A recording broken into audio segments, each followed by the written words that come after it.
مکرم اور عظمت والا مہینہ ہے کہ اس کے اندر ہر نیکی کا ثواب 70 گنا یا اس سے بھی زیادہ بڑھ جاتا ہے۔ اور اللہ تبارک و تعالی نے رمضان المبارک کا ذکر قرآن مجید میں بعض جگہوں پر فرمایا، اور اللہ تبارک و تعالی نے اس کا ذکر سورۃ البقرہ آیت نمبر 185 میں ارشاد فرمایا،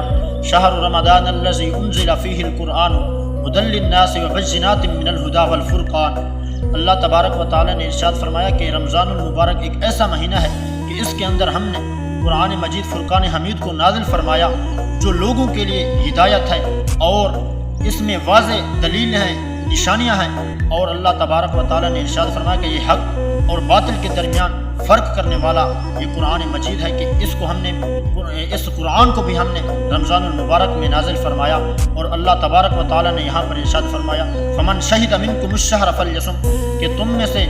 کوئی بھی شخص اگر اس رمضان کو، اس مہینے کو پائے تو اس کے لیے ضروری ہے کہ وہ اس رمضان کے روزے رکھے۔ یاد رکھیے کہ اللہ تبارک و تعالی نے اس رمضان المبارک کی فضیلت جو بیان فرمائی قرآن کی وجہ سے، اللہ تبارک و تعالی نے اس کی فضیلت کو بیان فرمایا۔ اگر ہمارا رمضان اگر قرآن سے خالی رہا تو یاد رکھیے ہم کو روح کی پاکیزگی حاصل نہ ہوگی، بلکہ صرف ایک جسم کی مانند ہم رہیں گے۔